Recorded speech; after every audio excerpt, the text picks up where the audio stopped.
జరిగిన విషయం చెప్తే మెజిస్ట్రేట్ తిట్టి పంపించాడు సిఐని. 10 రోజులు వారం రోజుల కింద జరిగిన ఘటన ఇది.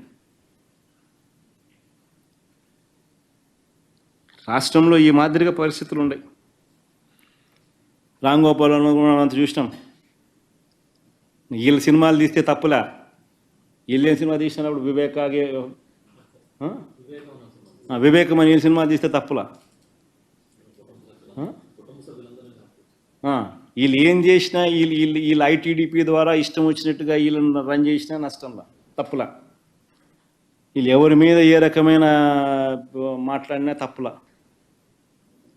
రామ్ గోపాల్ వర్మ చేసిన సినిమాకు సెన్సార్ బోర్డు అప్రూవల్ ఉంది.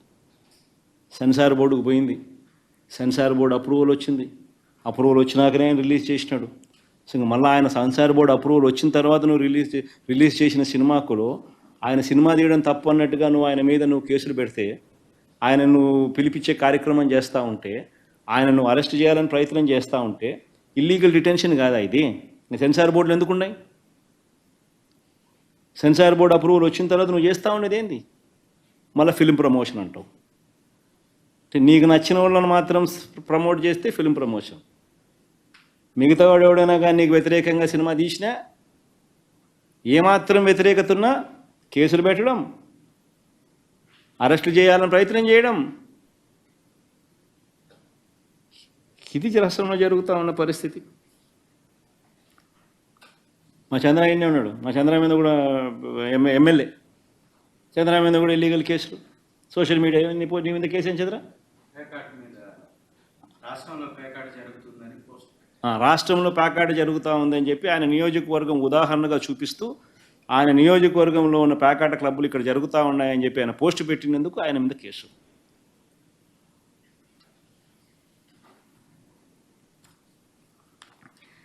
ఇంకో దళిత ఎంపీ మా సురేష్, నందిగాం సురేష్, కేసుల మీద కేసులు.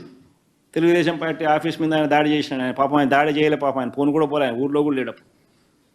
వేసినారు 60 రోజులు 70 రోజుల పైన. ఒక కేసుతో కాదు, ఒక కేసులో బయటకు వస్తా, ఒక కేసు పెట్టక తలికే మళ్ళీ ఇంకొక కేసు, ఒక కేసు తర్వాత ఇంకొక కేసు, అన్ని ఇట్లాంటి దిక్కుమాలిన కేసులే. ఒక దళితుడు, ఒక ఎంపీ 70 రోజులుగా జైల్లో ఉన్నాడు.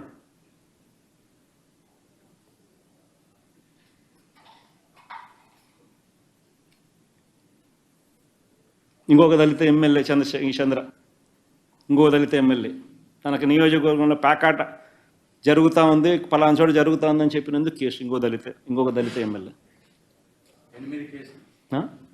8 కేసులు, ప్రశ్నించినందుకు 8 కేసులు. మాజీ మంత్రుల మీద కేసులు, కొడాలి నాని, అంబటి రాంబాబు, రోజా.